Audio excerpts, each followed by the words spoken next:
All right, welcome back to another episode of the Open Mic Podcast with me, your host, Tom Hirst, brought to you by Richland Source Newsroom After Hours. Today we have Nathan Phillips on the podcast, and he is the sole creator of Big Bend, or it seems like it's member, you and then like some people that you either hire out or session with and kind of deal. Yeah, different friends like coming on tour and just recording with me, thankfully. So a hodgepodge of different folks. Yeah, whoever inspires you, kind of. Yeah, I mean that's a big part of it. Just kind of like, it's very nice to have the freedom to sort of move in different directions. Album to album or song to song, just depending on what feels good around you and what you're going for. Mm-hmm. Yeah, no, that makes sense. Because actually, if you want to scoot the mic closer to you, totally. Please, thank you. My dad will get frustrated with me when he's trying to mix it. He'll be like, "Man, tell him to move the mic closer." This is a family affair, huh? Yeah. My dad loves doing like audio engineering type stuff. Right. Has been pretty much all my life. So did he give you some tricks of the trade as a kid? Yeah, yes and no. I really wasn't super into it until I got older. So I didn't latch onto it as much as I wish I would have now with the world that I'm in on a regular basis. You know what I mean? But definitely did. Does he have like a little studio? Yeah, right now he just does stuff. They have a spare bedroom in there, like the second floor, where they're staying. So he has it all foamed out and just, it's kind of a nice little studio lair up there. It's pretty cool. Yeah. Wow. But so what, before we move on, what genre would you classify yourself as? It's always a fun question for me. Yeah, right. I'd say this particular album is, I think the easiest way to describe it is just experimental folk music. Yeah. That's acoustic based. I dig that. Experimental folk. Meandering. Yeah, that's dope. Yeah. Okay. Yeah. That's sick. That's perfect. The 3 singles that you've released are fantastic. I have feeling stuck in my head. Amazing. Thank you. On brushing up for this, it's that bossa nova-esque beat that you pick up with a lot more at the end. It's very catchy, that whole melody part. Awesome. Yeah, man. That's my friend Shazad, who played the drums and also co-produced it. Co-produced the album, and he's just he's maybe my favorite musician. He's so good.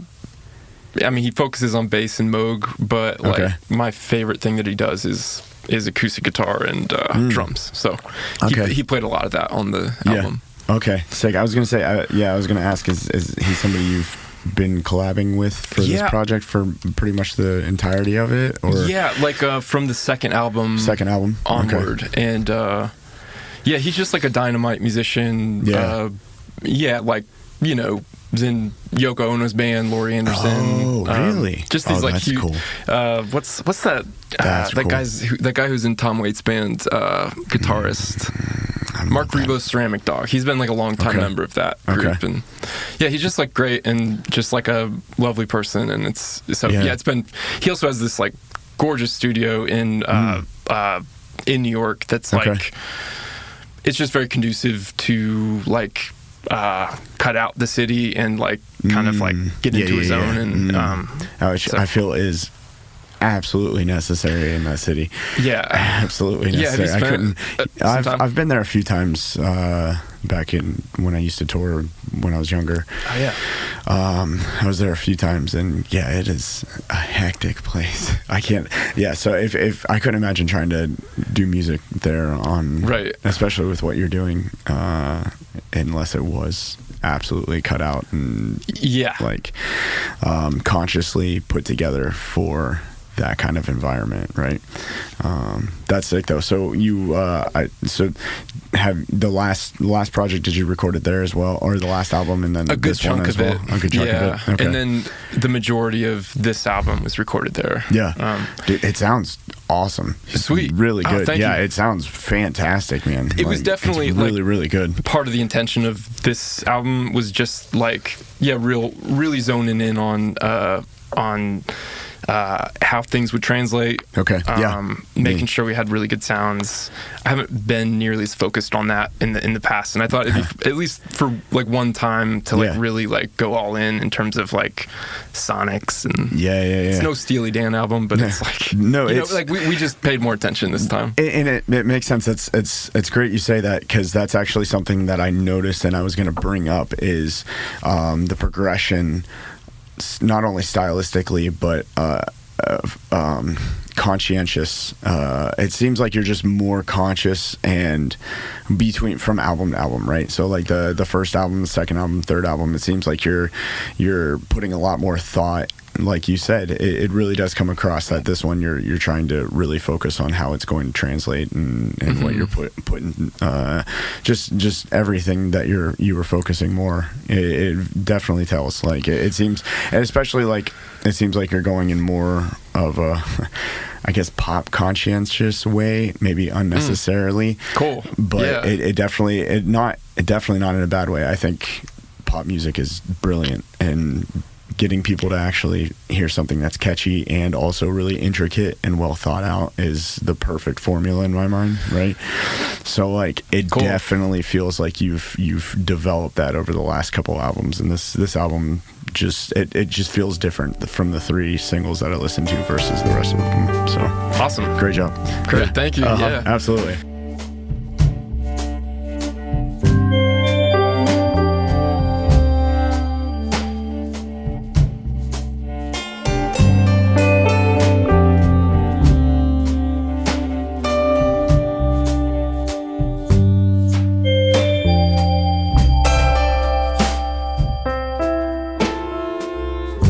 Found the beam of the exit, waiting in the middle.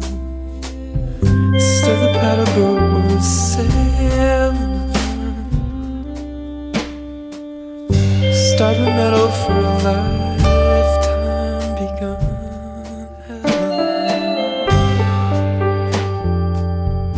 For a crucible ride, for the road out.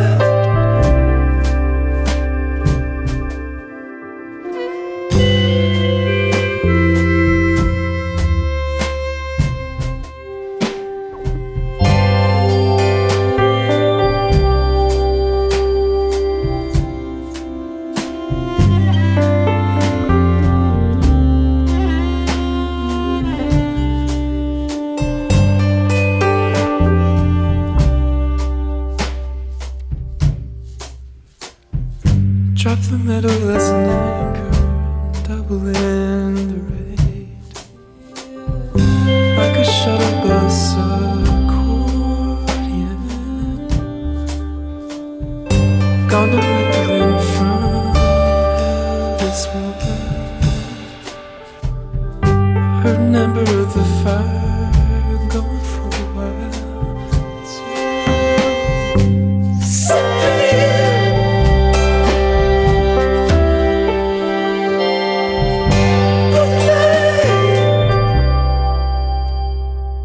Yeah, I think that there's definitely more attention paid to the sonics. I don't know about songwriting wise, but your point about it having more pop structure is very, very on point. I think that was the aim with this. Sick. Just how rules. How can we use these these forms that have been around a long time? Yeah. They work for a reason, right?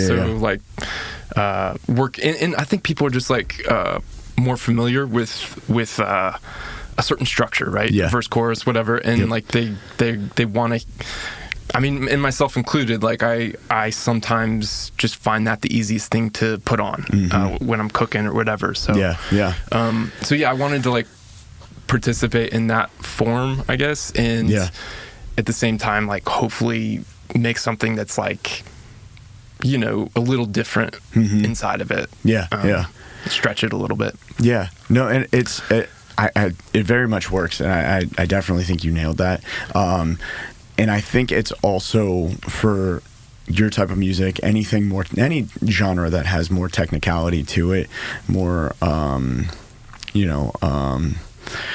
music theory, whether it's thought of or not, right? It makes it so much more palatable to people when it is in a prepackaged structure that they're used to, right? Yeah. And it's I don't know why that is. Like, I don't know why we need like things done. Repetition, like, right? Yeah, like, yeah. You know, it's like it dumbed down, but repetition exactly. Helps yeah, for some reason. Yeah, it dumbed down repetition as far as structure.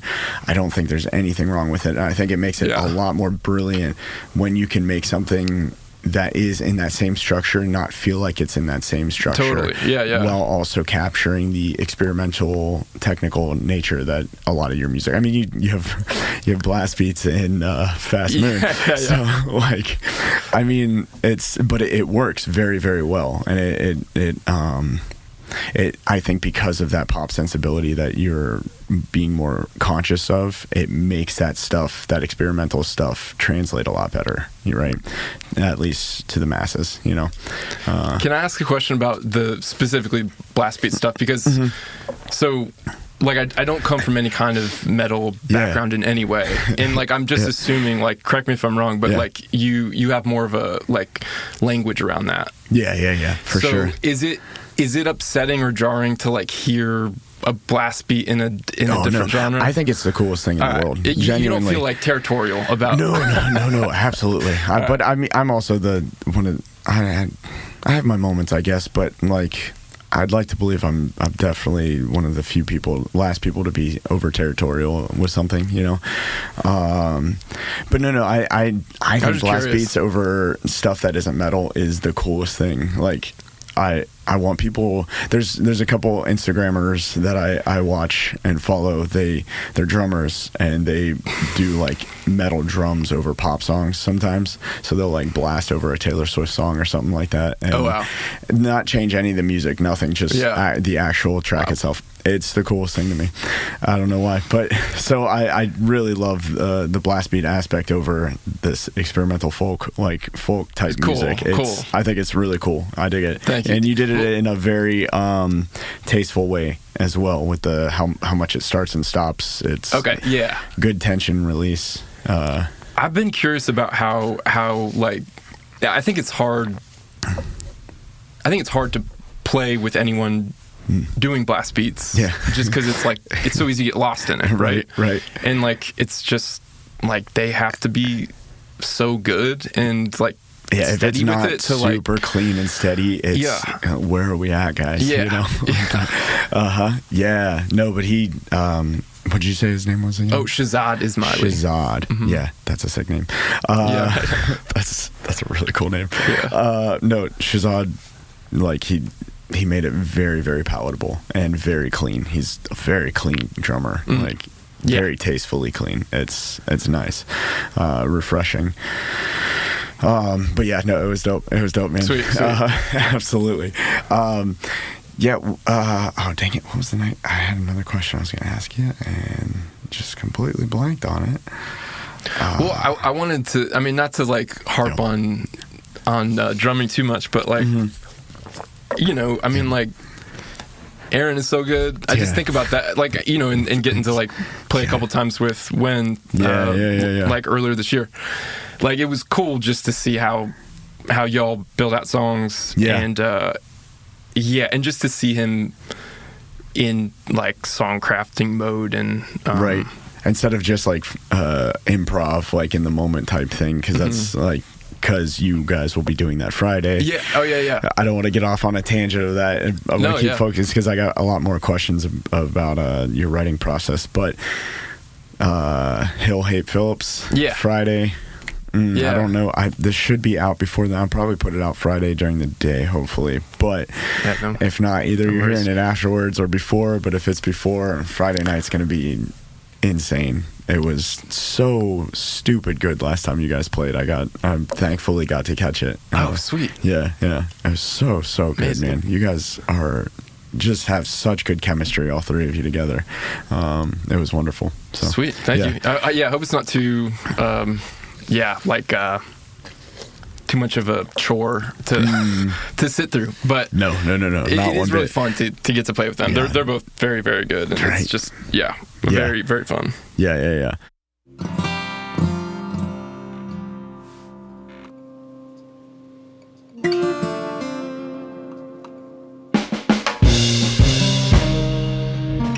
No tile needed here.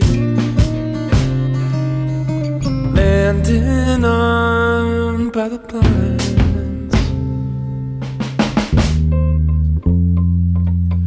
Fine fabric cord.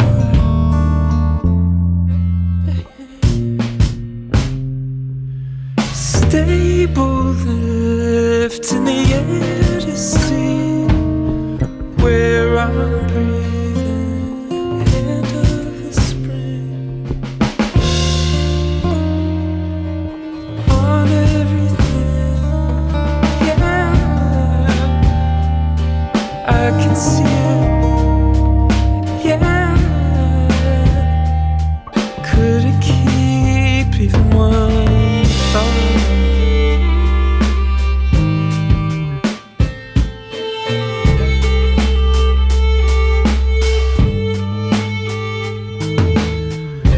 While rolling up, moon that's cut by the fire,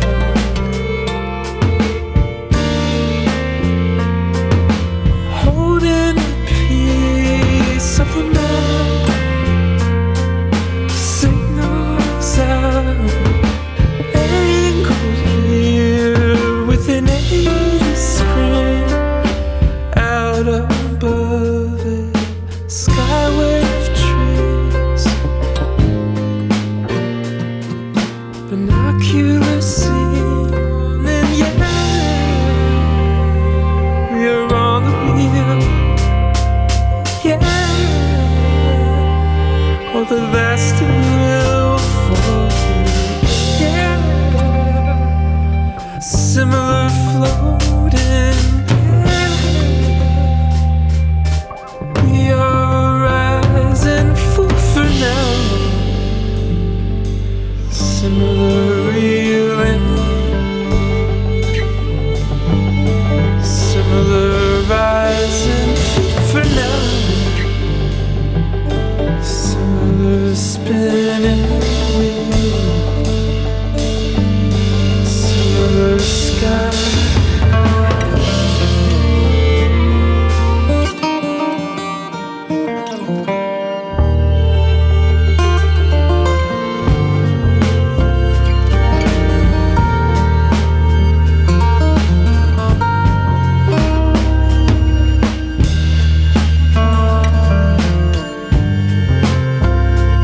You can't figure it.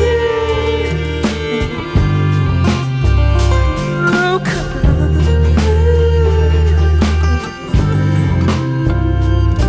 We'll figure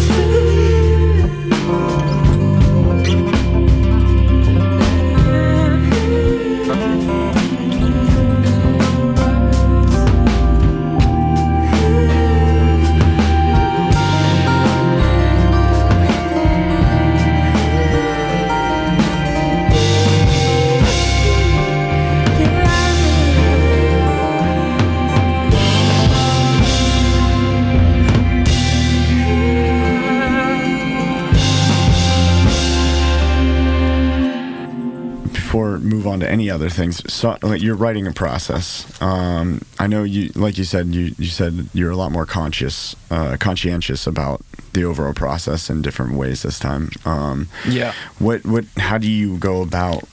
Because like experimental folk, like there is a lot of kind of random instruments at times, right? The experimental part, or at least not random, but it seems like most of it's built around piano overall, or guitar, or I don't. Some of them both. Yes. Yeah. With the newer project, yes, or the newer album. I mean, What do you normally like to start with any, or if anything, instrument wise when you're writing? Well, for this one, it was very much being into a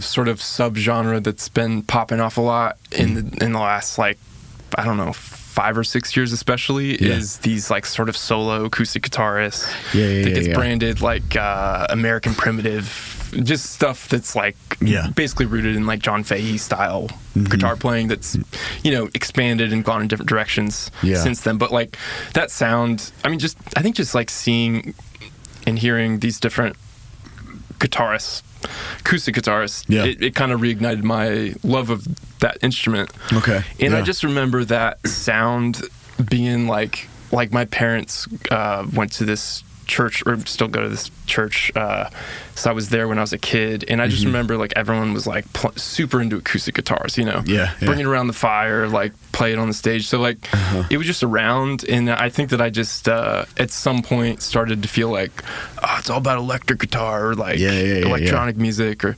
so it was kind of like getting back into like just that sound. And I think that like whatever your circumstance was as a kid, the music that you were surrounded by, like, it's like stays with you in a certain way that's very feels very close and like meaningful or something to get to like. Anyways, so acoustic guitar is that for me, and so I think I wanted to like integrate it into this. It's like comforting or something. For sure. And then there was this guitarist Alex Garsden, who lives in Australia. Okay. And I did a music residency there for like 3 weeks. Okay. And it ended with a improvised recording session at this studio called Golden Retriever. Okay. And basically what ended up happening is like we just tried out a lot of different prompts, and his guitar playing is so specific, and I just liked it so much that like his guitar playing ended up being like a very big role in this album. So I would write things around that, or around other aspects of the improvised session. Okay. And I would generally use electric bass as the way to kind of build a chord progression. And then kind of have the improvised music as sort of this like ambient cloud around it. Okay. Sort of get the ball rolling. It in some ways feels like you're playing with a band. So you only have to so I sort of sculpt the songs, write lyrics and melodies around that electric bass in cohort with that pre-recorded music. Okay. So that's cool. That's really cool. That's mostly how these songs were written, and then just kind of like add little piano parts, but never. I was rarely ever like writing on piano. Okay.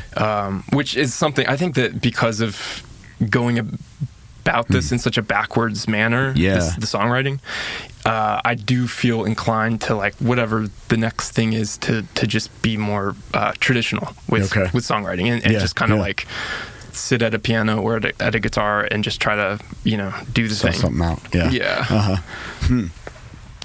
Dude, that's wild. It doesn't, knowing that now, it very much feels like I can feel where a lot of that has come, or a lot of the improvising nature of it is, but before knowing that, I would have guessed as that you just kind of wrote everything. So it was fantastic. Like, that's a really, really cool concept. I really enjoy that randomness, pulling order out of the randomness almost. Exactly. Great way to put it. Yeah.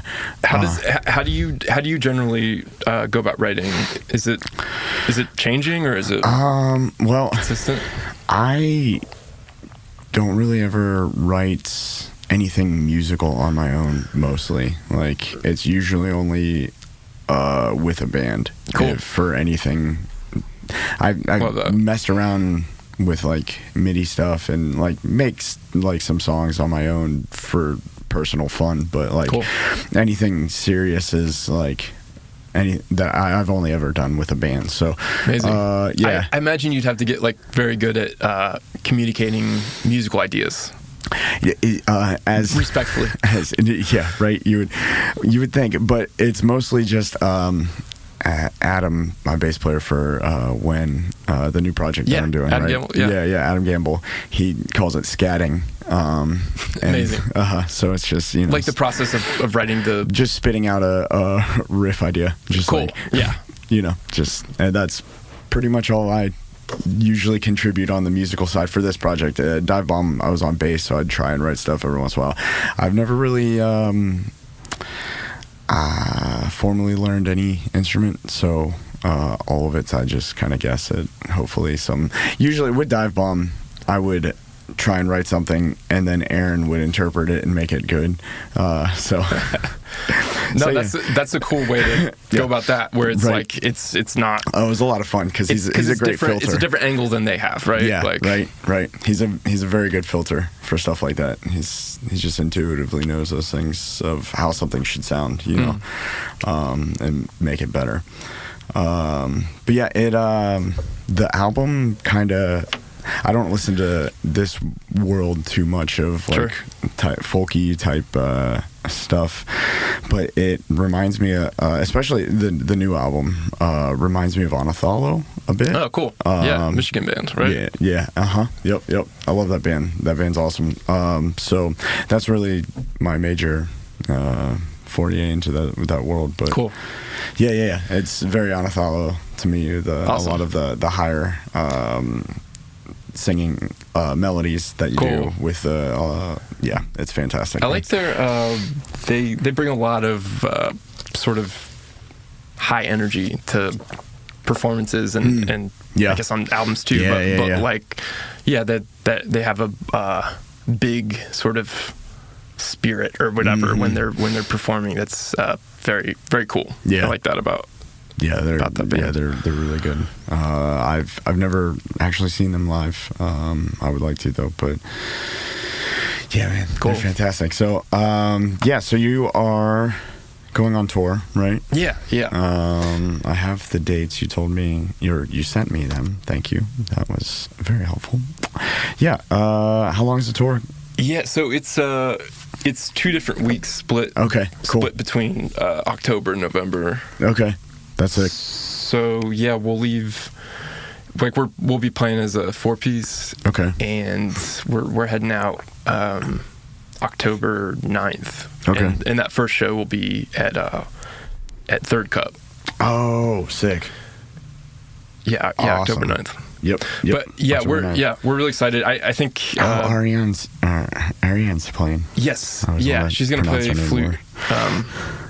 At different points during the set, so I'm really excited about that. Oh, that's cool. She's such a fantastic player. So great, yeah. Dude, that's really cool. Oh, that's exciting. So 10-9s in Mansfield, huh?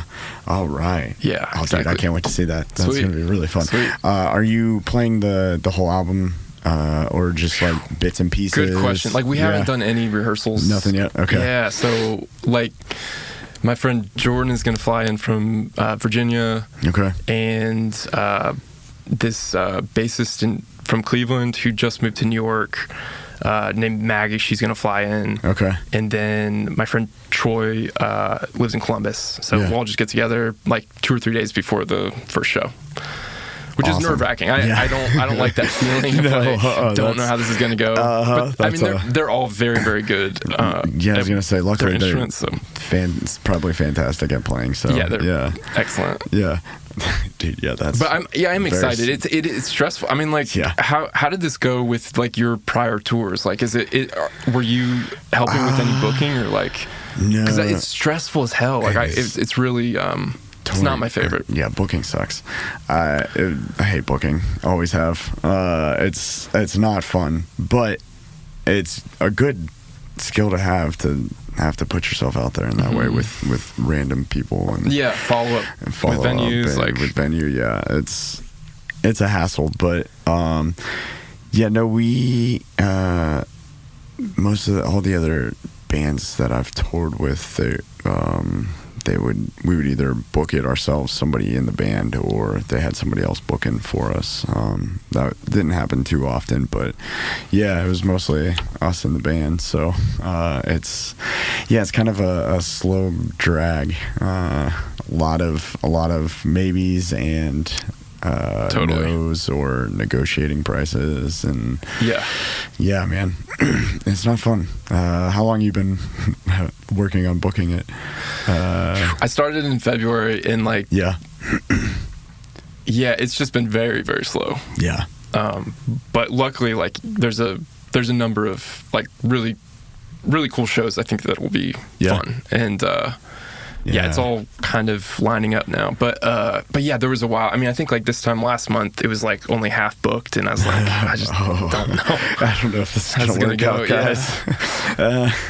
Oh man, that is very tour booking is everything. It seems like it's probably not going to work out, and then all of a sudden, out of nowhere, it just like something lines up. Yeah, 10 dates just sync up all at once, and you're good to go somehow. Like I can see why these, house shows can be a great atmosphere, and also like functionally, I can see why bands love them, because it's so much easier to like communicate with one person who's into or at least familiar with your music, who's just like, you can just come on to the house and play. Like it's a very simple. Come play in my living room. God, yeah. It really does make everything. Yeah, I don't know why venues make it so convoluted. Sometimes it's just that's a really great point. I never thought about that, but yeah, house venues make booking as easy as it should be, or as easier as it should be than dealing with actual venues and stuff. And most of the time, and it's also, I think, it's a really direct experience too, like with the people who are there. And exactly. Like I always found that like a lot of bigger cities, most of the times, if you're not super well known, people don't really come out because they get shows all the time. Like they get bigger shows coming through there on a normal basis, but like a house venue in a more of a rural county or like somewhere outside of a big city, you always pretty much does well because there's nothing to do in those towns, and so like they're usually the way more fun. They usually end up being the way more fun show in general because people are just excited something came through and there's something to do that night. So you gotta. Do you have a lot of house shows on this one, or is it kind of a mixed bag? There was one that we were supposed to do in Boston, but I actually need to email them because we're gonna exchange that day for just like a day of recording in upstate New York. So no house shows. Bummer. It would be fun to. It would be to really do one. Really cool to see this new material in a house show setting. It would be really intimate. That would be sick. But so we need to set one up here in Mansfield. Then after get a little, there's houses here, right? Yeah. There's a couple. Yeah. Dude, I'm very excited for that Third Cup show. Are you guys? Is it going to be in the back alleyway? Good question. That's because it's in October. Yeah, might be a little chilly. Yeah, right. I think inside. Yeah, probably. Maybe. That makes more sense. I didn't think about what time of the year it was. I just know he's been doing all the back alley shows. Those are sweet. Right? Sounds great in there. Or like, surprisingly. You never know how an alley's going to go. Yeah, just outside in general, let alone with the buildings right next to you. But it does. You're right. It sounds great. It really does. And I'm stoked he's got it going because that's something that he talked about wanting to do since he took over the tea shop.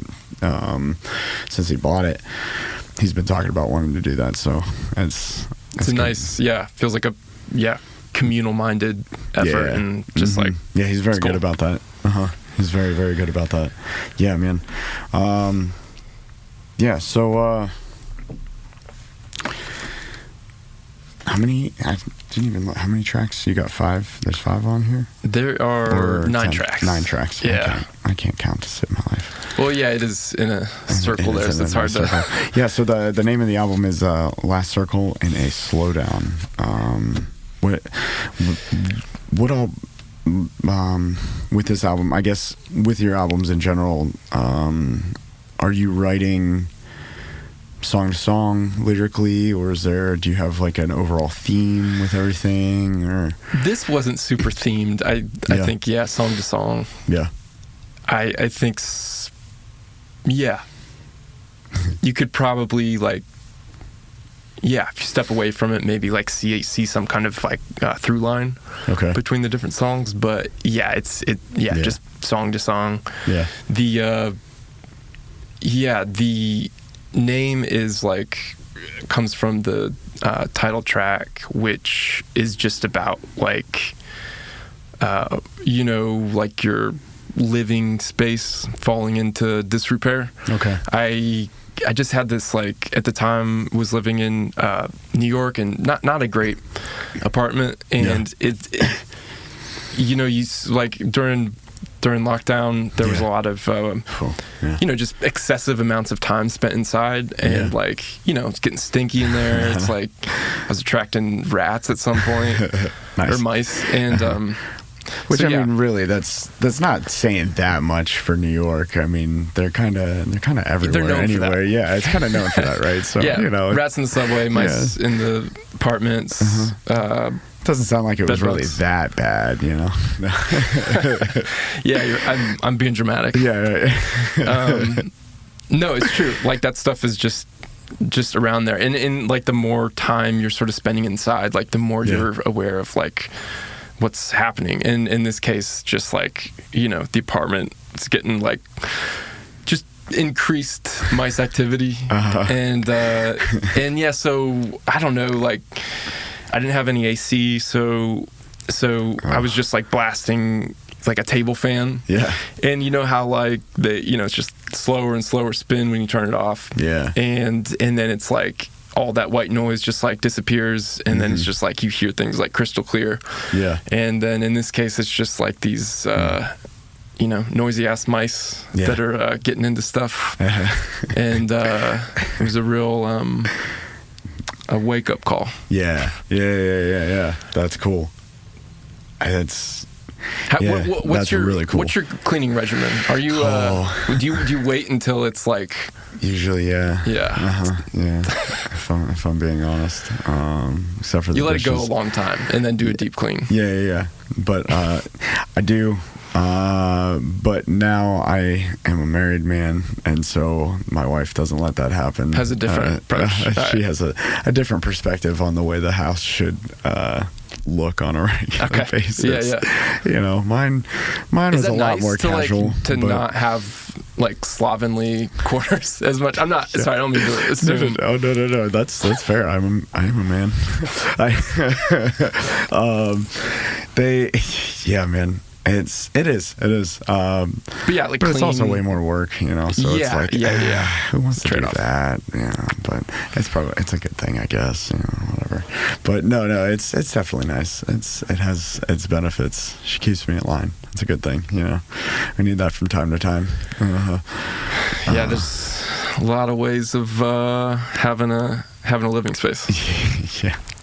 No, the fan imagery of you in New York, super hot fan. It feels very like movie-esque type picture of just somebody just sitting in I don't know, just decay around them, of like with just the fan perched in front of their face. It feels rock like bottom.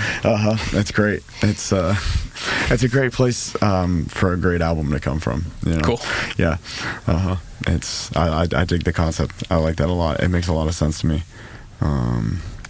Yeah, man.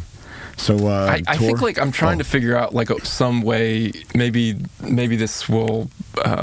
I'm trying to figure out a way to talk about that concept in a way that's like deeper, because like it is just kind of like dumb and silly, but like there's something about like just things that you know, the noise in life. Yeah.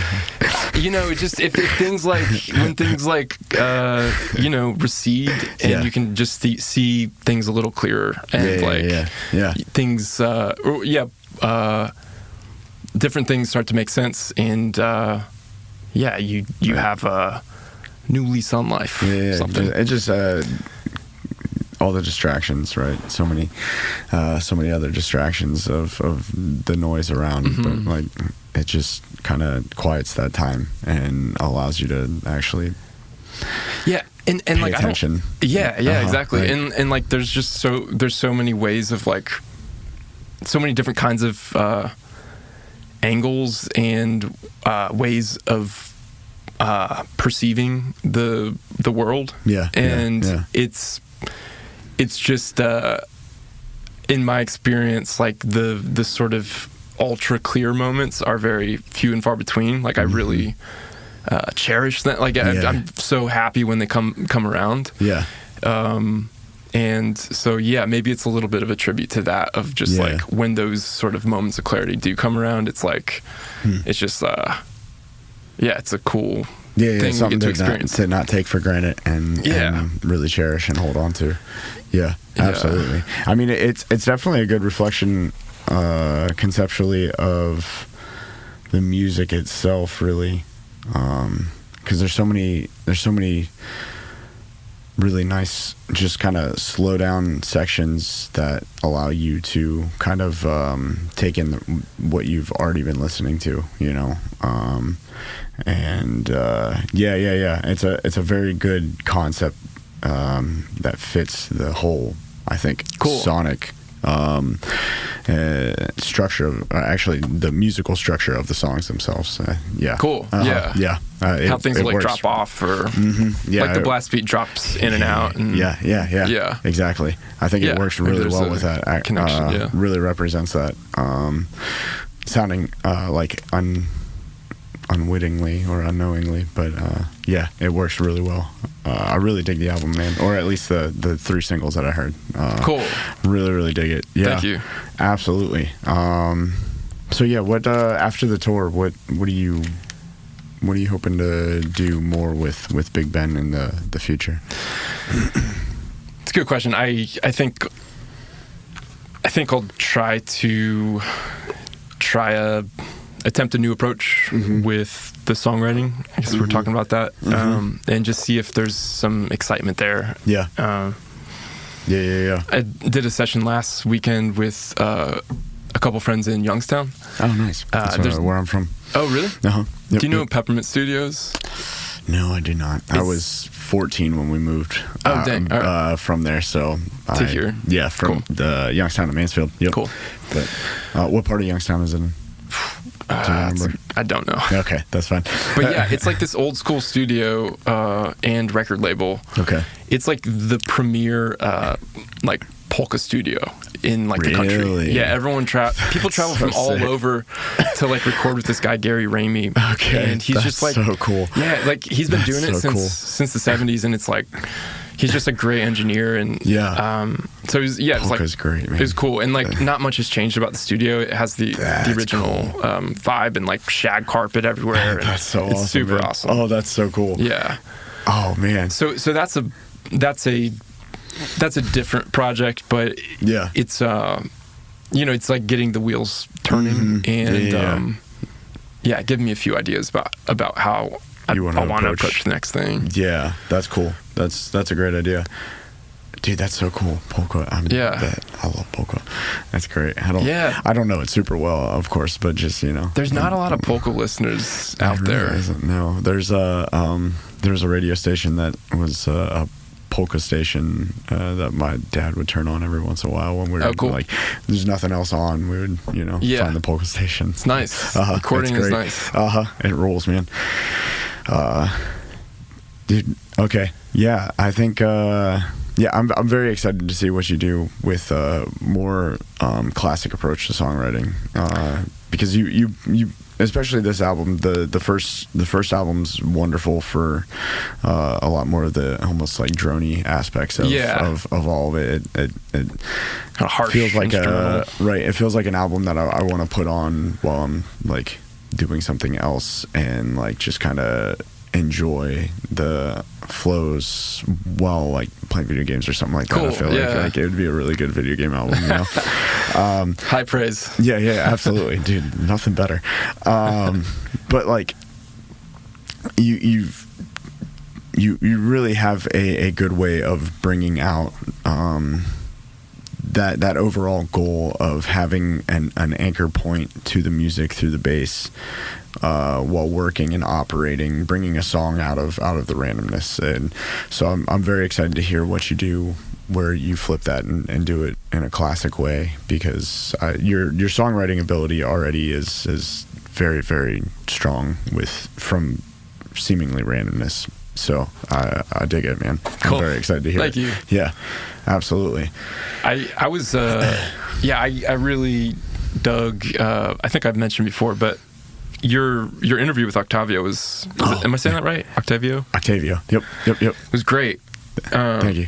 Yeah, it was just like very cool to kind of get the behind the scenes of what's happening with a orchestra, but especially Mansfield's orchestra, right? Because it is like it's a special thing. It's not something it's less and less common in towns and cities. It really is. I love that he's like carrying the flame. Yeah, and I don't think a lot of Mansfielders really actually understand the gravity of what we have in the Mansfield Symphony Orchestra. You know, like it's very, very good, and Octavio great players, fantastic, and so man, I was super jazzed that he was down to come on and actually have a conversation with it. So I like that. I mean, it sounds like there was some. I like the Afronauts plug because I think that is a great idea, and the idea of like, I mean, Aaron would compose something very stunning for orchestra. I selfishly want our new band to do it very badly. Oh, that'd be sweet. That would be very cool. Right, like having a progressive metal with an orchestra, it's a perfect combo, I think. And if you dig that music and all, so that's selfishly, like, Jill. If it happens again, please hit us up. We really want to do that. But anyway, yeah. I feel like y'all like have a lot of like precision and just. You're dialed into the thing you're going after, and I think orchestra would amplify that, right? And I think that'd be very cool. Oh, it'd be so stinking cool, man. That would be top thing for me, and as a musician at my age, you know, or in general, it'd be one of the coolest things in the world to me. So totally. We'll see if it happens, and it's just like this idea of getting more people. I mean, there's already a lot of people who will go to the regular programming at the Renaissance, is my understanding. But like getting even more people invested and excited would be cool also. Right. So it's just cool what we have. Yeah, it was a really, really good idea. Like the idea of, you know, having the orchestra compose around a song that a local musician, a local artist made it's one of the coolest things that the Ren does, I think, personally. So cool. Yeah, very like supportive and like it's just like you were talking about earlier with Brax, very communal minded. Like it's very, very good for the music community, the downtown community. It just kind of brings a lot more people together in that way, and it's dope. Oh yeah, man. As well as actually a lot of the stuff on your albums would be really cool to hear them work with and do. It would be it'd be interesting. Yeah. Well, I didn't know if you were referring to like improvised orchestra. No, I thought about that before I said it. And it flashed through my head for a second, and I was like, no, that's ludicrous, Tom. But also might be really, really sick for that. But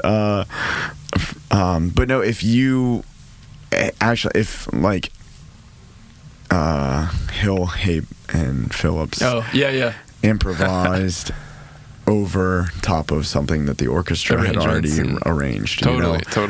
Or something to that effect with some of your songs, if you would take the substructure of them and then, or had the overall structure, something structured with the orchestra that you maybe re-improvised underneath. I think that would, I think that would be something that not only would be really cool, but it would also scratch an itch for both worlds, because I know the orchestra has a very strong fan base with a lot of the older donors, and it seems like a lot of the people that go there really, really appreciate good musicianship. I say that I went to see. This was a few years ago, but I went to the Mansfield Symphony one night randomly after. Well, I was still working at Relax. After Relax, I went over there and caught the rest of it. Man, I was sitting behind this older couple, and they were just so excited and passionate about every song that played. Like, they were very, very animated, very, very into it, very, very excited about what was going on musically. And they have a violinist who's just insanely good, who's after he had this really big solo, and after it, the older guy just turned to me and was like, "Isn't he amazing? Oh my gosh, he is just wonderful."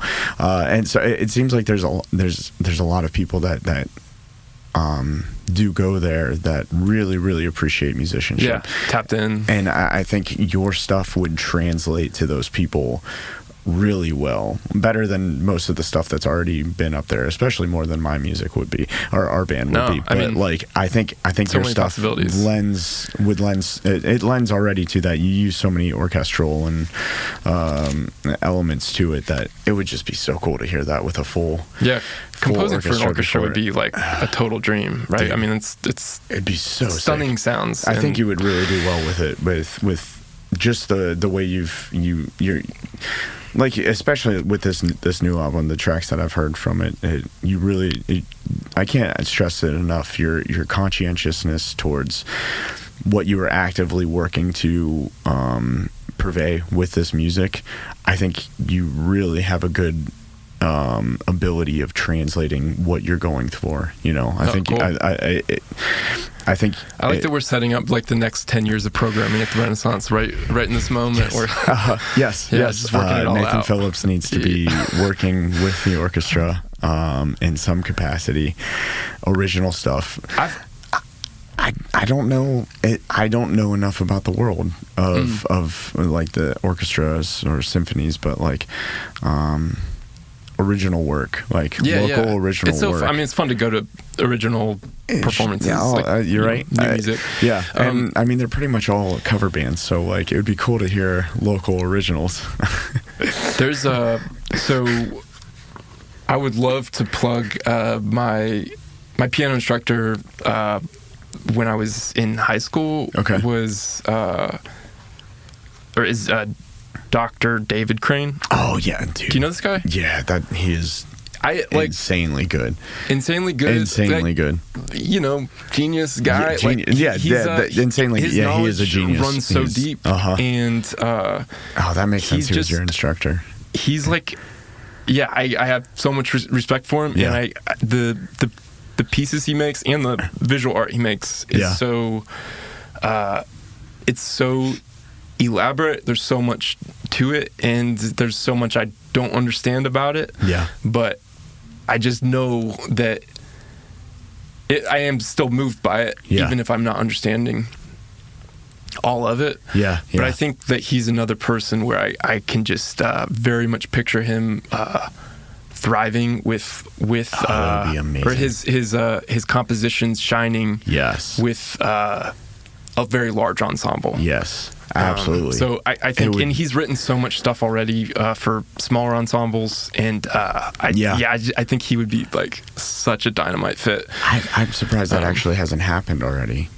Now that you say that, I'd never thought about that, but it's a no-brainer. Like that should have happened by now. Like, and like, he's unbelievable. Yeah, such a musical gem for Mansfield, and that we're very lucky to have someone like that in town. Seriously, like, he's insane. Like he was telling me he did these.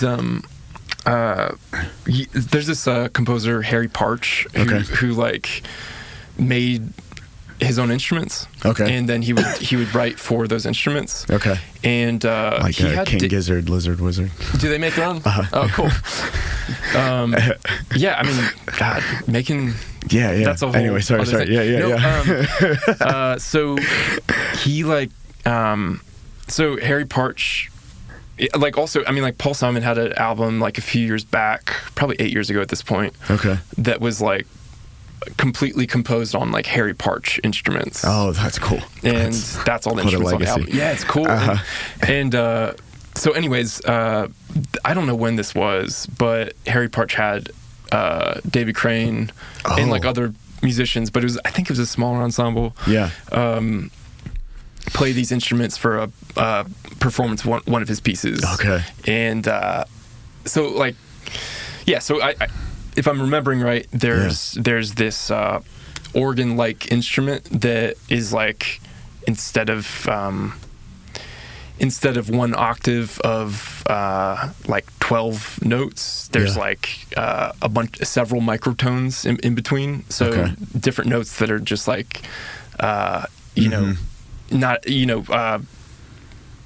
different like not a half tone, but like several tones between that top and lower part of that half tone. So anyways, just like a very cool sound, like and millimeters to centimeters to inches to or millimeters to inches to type thing within as far as the tones go in between, right? Yeah, like the hertz or whatever. Yeah, just like really fine instead of like chromatic. I'm butchering this, but anyways, I'm not a theory guy.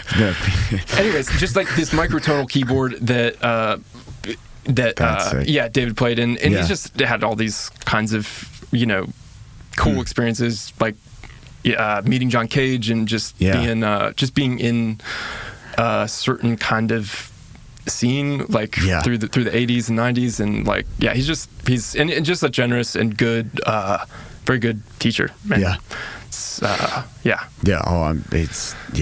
I'm sure he's fantastic to learn from. When you're on that level, I feel like you could break stuff down for new people in a way that other people not on that level are not able to. Dude, that would be cool. Yeah, well, Jill, if you're listening to this, make it happen at the Wren somehow. Yeah. Get Dr. Crane in there to compose something with the...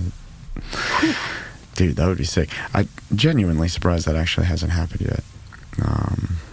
I don't know. Maybe it has in some form, and I just have no idea what I'm talking about, but I feel like it needs to. Oh, yeah. At least, like, once.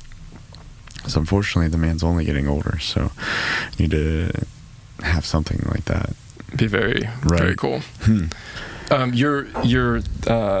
You mentioning the performance of the Renaissance reminded me of this my mom sang in the choir in the spring with the orchestra. And, that's cool.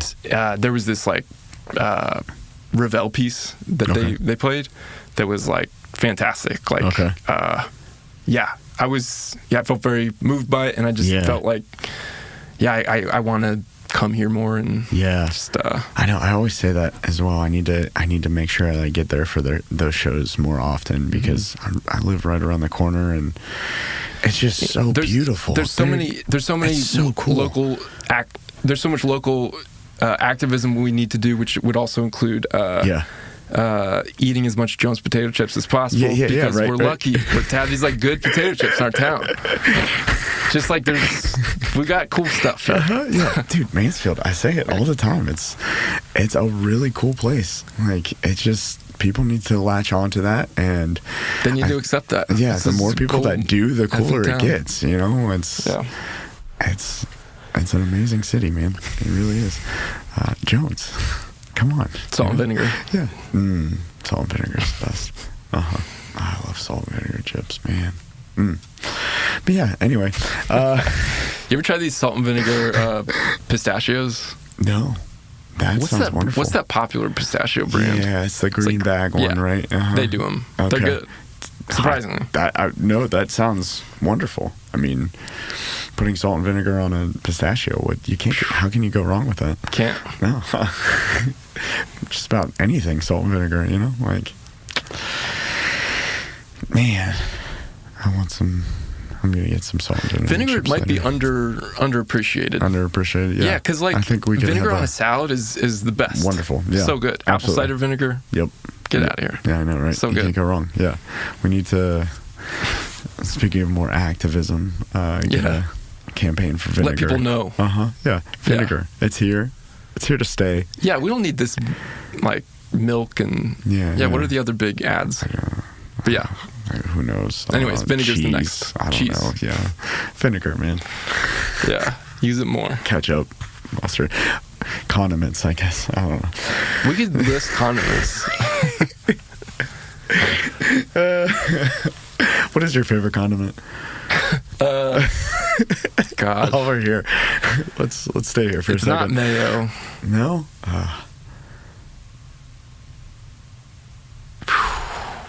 Yeah, right? That's kind of difficult. It's kind of difficult. There's a lot of good condiments out there. I mean, you have to have mustard in your fridge. Yeah, you really, yeah, that's fair. It is kind of a staple. Does hummus qualify as a condiment? You can put it on all kinds of spread it on. I guess it's a dip. Would it be It's more of a dip. You're right. Yeah. But no, I use hummus as a condiment. I love making a good bagel sandwich. Put some hummus on it and cream cheese. Dude. Really? Hummus with cream cheese? Dude, it rules. Highly recommend it. That's like a slime special sandwich. It's so good, though. Oh, my gosh. Oh, it's so my goodness. Good. Yeah, man. Dude, you gotta try it. All right, yeah. I'd say, it's also the like cream cheese with a cucumber slice on it because it got a little crunch. Oh, interesting. You know? Okay, yeah. Well, you toast the bagel, so you get that crunch on the outside there, right? Pickles with that would go really well as well. A dill pickle on the. Oh yeah. Yeah, man. On cream cheese? Yeah. Oh yeah, dude. Yeah. You ever take a piece of ham, put cream cheese on it, and then take a little like dill pickle spear and wrap it up. That sounds great. And eat it, dude. Sounds great. Oh my gosh, chef's kiss, as the kids would say. I would consume. It's really, really good. I had a roommate who would do dill pickle. What's the pickle that's like super sweet? Yeah, sandwich style, I think, is that, or the very gross. I hate them. Yeah, it's real. Like, it feels like my grandma would buy those a lot. Okay. Those kinds of pickles, bread and butter. Yeah. Oh, yeah. Bread and butter. That's so right. My roommate would do this thing where he just do a peanut butter and jelly. Well, no jelly. Peanut butter sandwich with pickles on it. Okay. With those pickles. That's weird. Bread and butter. Yeah. Super weird. You would think it'd be nasty, but yeah. It actually tastes good. It's pretty good. It's pretty good. Tried this? You tried? I have. Yeah. Oh man. Yeah. Weird. That's strange. Recommend it. Okay. I don't like bread and butter pickles, but with peanut butter? That's strange. How does one even come to that conclusion of I'm going to try this? It had to be that they had no other options. Right? Like, yeah. Come up with that. Yeah. Rent's due and you got no money in your name. Yeah. Yeah. Yeah. Improvise. I mean, you could. There's ketchup, there's mustard, but like. What else is there? I mean, mayo, ranch. Is buffalo sauce condiment? Yeah? I think so. Or is it buffalo just wings? Blue cheese. Yeah, you're a blue cheese guy. People are gonna hate this. I hope so. I've been doing this thing where just to get at this feeling that you're at like a Buffalo Wild Wings are a bar with great wings. Yeah. I just have not found, like, you know, great wings. I haven't, like, explored it doesn't seem like they're MVPs would always recommend their wings, but I think they just transferred owners. They got sold or they're closed. Okay. I don't remember. I heard something about it, but yeah, MVPs always had really good wings around here. Well, I'll try that. Yeah, I've been doing this thing to, like, get at that feeling, that that flavor profile. Yeah. Where it's like, you know, you got basically I'll just do like a celery stick. You know, they'll have that with like on the side with the chopped up little. Yeah.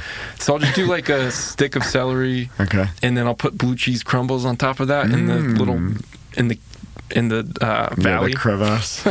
The valley. And then just pour like Frank's Red Hot on top of that. Oh, okay. So that works. Yeah, right. That's like the buffalo sauce thing. It's like Frank's with like butter or whatever. Yeah. No, that works real well. It does the trick. It's not the same. No, it's definitely not. But I mean, it's a substitute. Do you actually have wings with it too, or no? No. It's pretty sad when it comes down to it. Pathetic. Do you need a GoFundMe started? You know what is good? Nathan Phillips needs wings. A good wing experience. Yeah, at least a dozen. Yeah. You get into those that like fried cauliflower buffalo. Okay. I did for a minute. Substitute. Yeah. Not. They're okay. They work.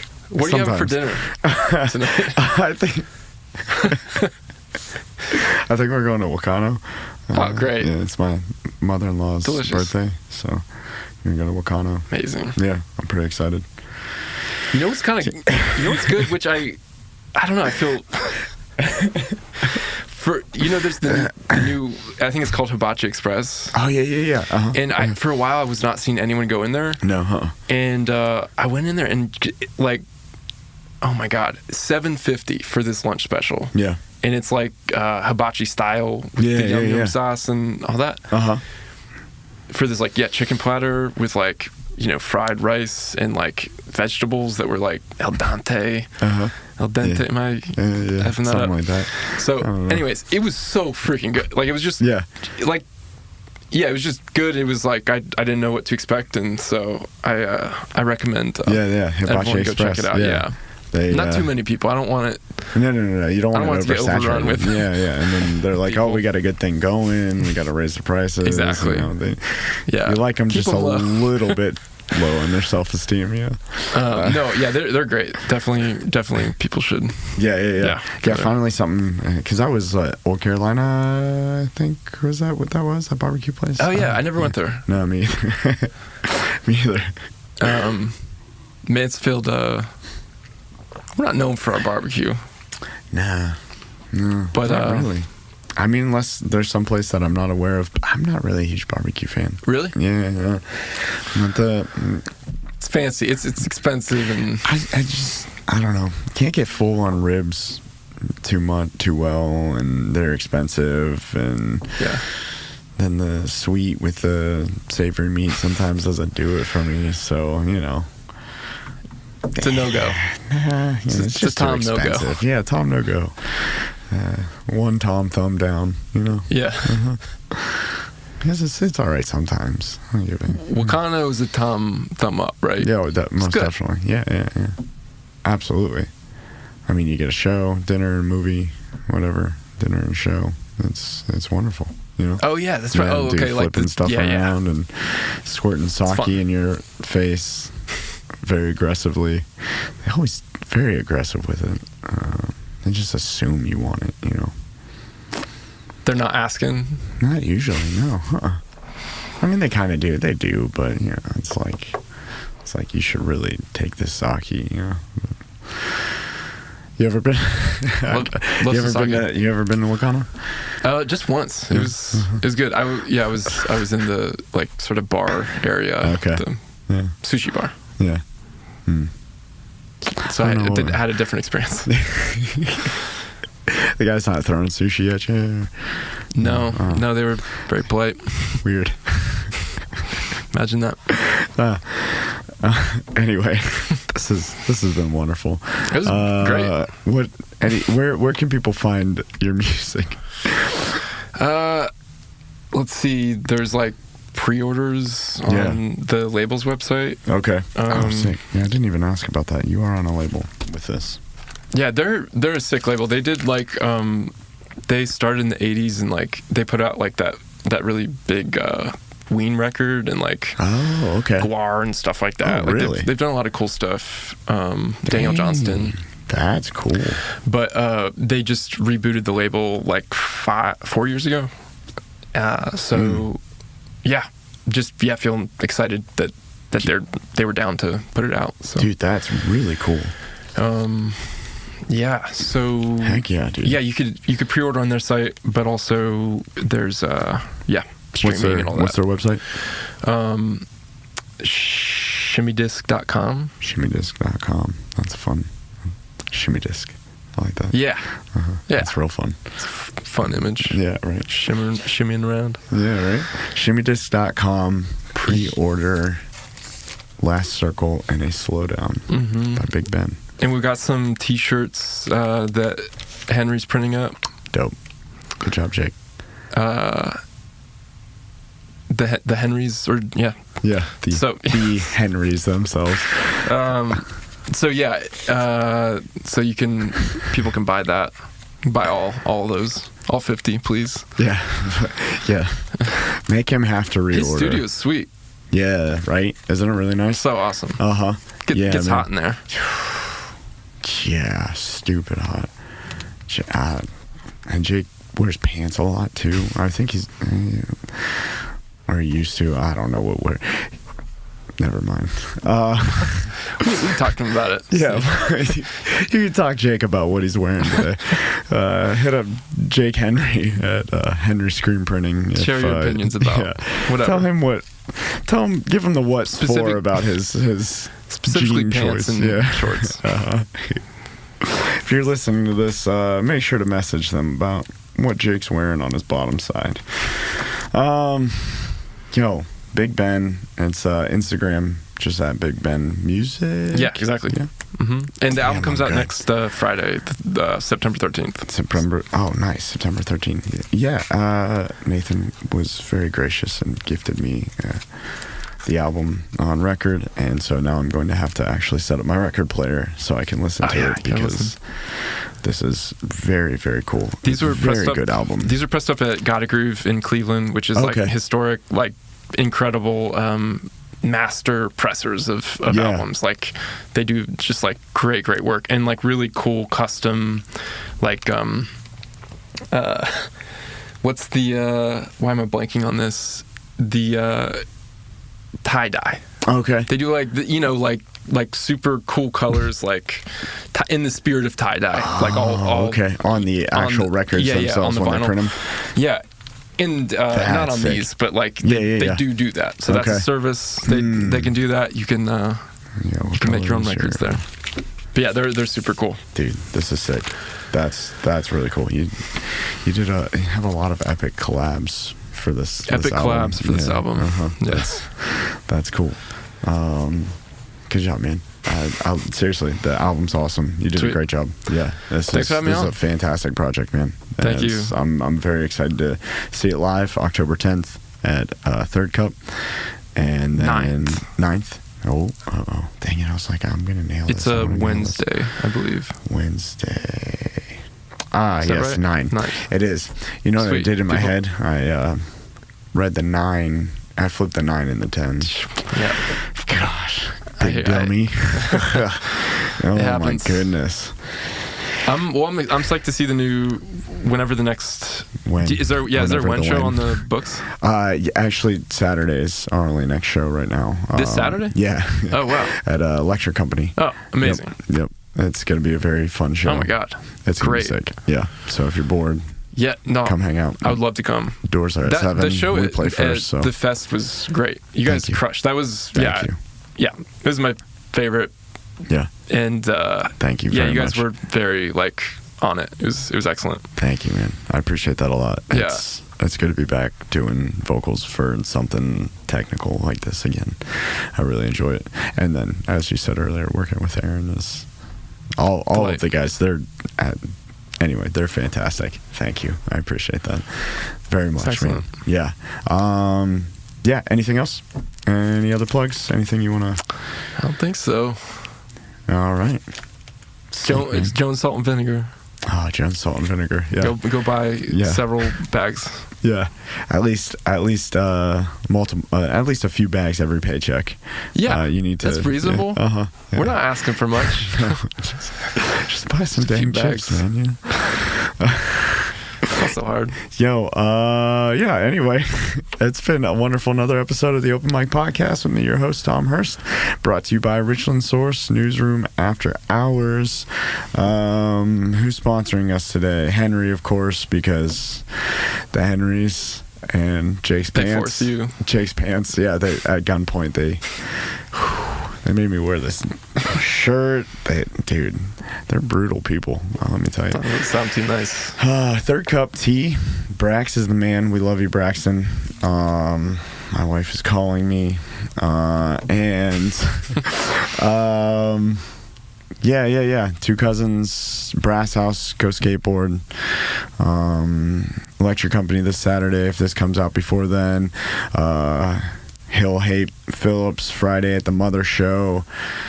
Fantastic. This is going to be a freaking awesome weekend. Mothership's great. Dude, this is going to be a freaking awesome weekend. It's going to be a good weekend for shows. Come on out to Lex Lane's tonight. I joined a bowling league with both my brothers. So sick comedy. We don't have a name yet. But yeah. Okay. Come on out. Dude, that's so sick. Yeah. It's Phil's Lips. Sure, yes. Phil. Anyway, we'll keep coming up. Yeah. We'll kick it around in the old. That's a good place to start. Anyway, thanks, guys. Now Josh is calling me. Peace. Oh, Mansfield, Ohio is the greatest city in the continental U.S. Yeah, thank you.